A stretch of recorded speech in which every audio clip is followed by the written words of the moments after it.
जय महाकाल दोस्तों। इस बार वीडियो में काफ़ी देरी हो गई है, इसके लिए हम आपसे क्षमा चाहेंगे। आज हम आपसे बात करने वाले हैं डाकिनी के बारे में। जी हाँ, डाकिनी एक ऐसी ऊर्जा है, एक ऐसी शक्ति है जो मनुष्य के शरीर में विद्यमान होती है, मनुष्य के घर में विद्यमान होती है। डाकिनी आमतौर पर कहा जाता है कि ये माँ काली की दूत होती हैं, माँ काली की सेविकाएं होती हैं। डाकिनी विभिन्न प्रकार की होती हैं और ये विभिन्न कार्यों को करने में सक्षम होती हैं। एक बार यदि साधक डाकिनी को प्रसन्न कर ले तो उसके लिए बहुत आसान होता है माँ काली को प्रसन्न करना। ऐसा माना जाता है कि डाकिनी की शक्ति व्यक्ति के मूलाधार चक्र में स्थित होती है। यह मूलाधार चक्र व्यक्ति के अंडकोश और मल द्वार के बीच में जो स्थान होता है वहां पाया जाता है। वैसे तो हम आज आपको डाकिनी की सिद्धि देने वाले हैं, डाकिनी की पूजा देने वाले हैं, लेकिन इस बात का आप जरूर ध्यान रखें कि डाकिनी एक उग्र शक्ति है। इसे आप कभी भी अकेले ना करें। जिनके पास गुरु हैं वे अपने गुरु का मार्गदर्शन लें, अपने गुरु से ही इस सिद्धि को पूर्ण करवाएं अथवा उनके मार्गदर्शन में करें, लेकिन कभी भी इस सिद्धि को स्वयं करने की कोशिश ना करें, और अकेले में तो बिल्कुल भी नहीं। तांत्रिकों के समुदाय में यह सिद्धि बहुत ही प्रसिद्ध मानी जाती है। तांत्रिकों की अधिष्ठात्री देवी मानी जाती हैं ये डाकिनी। असल में डाकिनी कई प्रकार की होती हैं जो कई कामों में सक्षम हैं। यह आपके मोक्ष के द्वार को खोलने का भी कार्य करती हैं। माना जाता है कि डाकिनी व्यक्ति की आध्यात्मिक शक्ति को बढ़ाती हैं, मानसिक शांति प्रदान करती हैं तथा साधक अपनी जो भी इच्छा डाकिनी के सामने रखता है यह उसे पूर्ण अवश्य करती हैं। डाकिनी की साधना काफी उग्र मानी गई है और डाकिनी की शक्ति भी काफी उग्र है। इसीलिए हम किसी को भी ये सलाह नहीं देते कि आप बिना गुरु के अकेले में स्वेच्छा से इस सिद्धि को करें। एक बात हम आपको यहाँ पर यही बताना चाहेंगे कि आप लोगों के वीडियो लाइक करने से और चैनल को सब्सक्राइब करने से हमें काफ़ी हिम्मत मिलती है कि हम आपके लिए और ज्ञान लाते रहें। ऐसे ही हम आपके लिए और जानकारियाँ इकट्ठी करते रहें, आपको देते रहें। इसीलिए इस चैनल को सब्सक्राइब ज़रूर कर लीजिए और कृपा करके इस वीडियो को लाइक ज़रूर करिएगा। जो भी व्यक्ति डाकिनी की सिद्धि करने के बारे में सोच रहे हैं उन्हें यह बता दिया जाए कि कभी भी डाकिनी की शक्ति को, डाकिनी की ऊर्जा को उसे चैलेंज नहीं किया जाता, क्योंकि अगर डाकिनी किसी बात का बुरा मान जाती है तो वह आपका सर्वनाश भी कर सकती है, और यदि वह आपसे प्रसन्न हो गई तो यकीन मानिए आपके भंडार भर जाएंगे, आपको मानसिक शांति प्राप्त होगी, सभी रोग और कष्ट आपसे सदैव दूर रहेंगे। वास्तविकता में जो डाकिनी है वह माँ काली की स्वयं सेविकाएं होती हैं। ये एक शक्ति है जो माँ काली के नीचे काम करती है। ये माँ काली के आदेश का पालन करती है। जब आप इसकी साधना के लिए बैठेंगे तब सबसे पहले ये आपको बहुत ही भयंकर रूप में दिखाई देगी। ये आपको डराने का प्रयास करेगी ताकि आप भयभीत हो जाएं और इस साधना को यहीं पर समाप्त कर दें।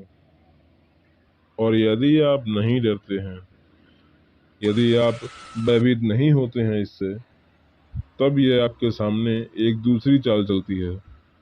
यह अपने स्वरूप को, अपनी काया को, अपने चेहरे को बहुत ही सुंदर रूप में आपके सामने प्रस्तुत करती है, जिसे देखकर आप मोहित हो जाते हैं। यह इस तरह के कृत्य करती है कि आपके अंदर काम वासना जग जाए और आप उसके सौंदर्य पर मोहित हो जाएं। ध्यान रखिए, यदि ऐसा कुछ भी होता है तो आपको अपने ऊपर संयम रखना है। आपको यह ध्यान रखना है कि इस डाकिनी को आपको हमेशा अपनी माँ, अपनी बहन के रूप में ही देखना है। उसके सौंदर्य पर मोहित नहीं होना है, उसके साथ कोई भी काम क्रिया नहीं करनी है और ना ही उससे डरना है। इस बात का विशेष ध्यान रखें। आगे चलते हैं अपनी साधना की तरफ। देखिए, आज जो साधना हम आपको देने जा रहे हैं, इसे आप किसी निर्जन चौराहे पर कर सकते हैं, या फिर आप अपने निवास स्थान पर, अपनी छत पर, किसी ऐसे स्थान पर बैठ सकते हैं जहाँ कोई भी यातायात ना हो, जहाँ बिल्कुल शांति हो, आपको कोई रोकने टोकने वाला ना हो। इसके जाप के लिए आपको एक लाल हकीक की माला की जरूरत पड़ेगी। चिंता मत कीजिए, यदि आपके पास लाल हकीक की माला नहीं भी है तो आप रुद्राक्ष की माला इस्तेमाल कर सकते हैं। इसके भोग के लिए आपको कोई मांस, जो मुर्गे का या बकरे का हो सकता है, वह लाकर रखना होगा, साथ ही साथ मदिरा भी। और इसमें दीपक जलेगा चर्बी का। एक चर्बी का दीपक बनाएं, उसमें सरसों का तेल रखें, तब जलाएं उसे। आपको इसके साथ साथ पीली सरसों की आवश्यकता पड़ेगी। तो इन सभी सामग्रियों को एकत्रित कर लीजिए और फिर चलिए हमारे साथ अपनी सिद्धि की तरफ। सबसे पहले आपको एक निर्जन स्थान को शुद्ध कर लेना है। उस जगह अपना आसन बनाना है। आसन बनाकर वहां बैठें। अपने पास उस मांस और मदिरा का भोग देने के लिए उसे अपने पास ही रख लें। एक चर्बी का दीपक जलाएं और जो मंत्र हम आपको इस वीडियो में देने वाले हैं, उस मंत्र का आपको लगातार जाप करते रहना है। इस मंत्र की जब आप 10 मालाएं पूरी कर लेंगे, उसके बाद अपने हाथ में आपको पीली सरसों लेकर उसी मंत्र से सिद्ध करके अपने चारों तरफ फेंक देना है और फिर इसी मंत्र का जाप लगातार करते रहना है।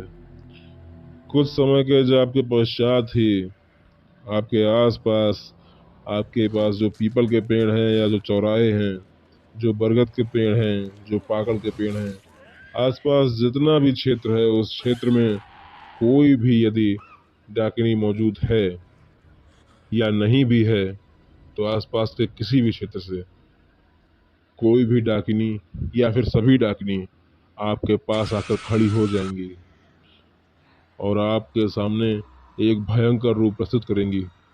इस भयंकर रूप से आपको डरना नहीं है और उसके बाद में जब वो कामुक रूप प्रस्तुत करें, तब काम वासना में नहीं फंसना है, उनके साथ कोई काम क्रिया नहीं करनी है। आपको उन्हें अपनी माता और बहन के रूप में पूजना है, उन्हें भोग देना है। भोग देने के पश्चात जब वे अपना भोग लें, तब आप उनसे वचन लीजिए, उनसे कहिए कि हे माँ, मैं आपका पुत्र हूँ, मेरी ये समस्या है, इसे आप दूर कीजिए और मुझे वचन दीजिए कि आप हमेशा मेरे साथ रहेंगी, मेरे कार्य में हमेशा आप अपना योगदान देंगी, अपना आशीर्वाद देंगी। यदि रजनी आपसे प्रसन्न हो गई तो यकीन कीजिए, आप बहुत ही किस्मत वाले व्यक्ति हैं, क्योंकि आपके लिए आपके मोक्ष के द्वार खुलने वाले हैं। ये डाकिनी ही वह शक्ति है जो आपको मोक्ष की तरफ लेकर जाएगी। आगे चलते हैं अपने मंत्र की तरफ।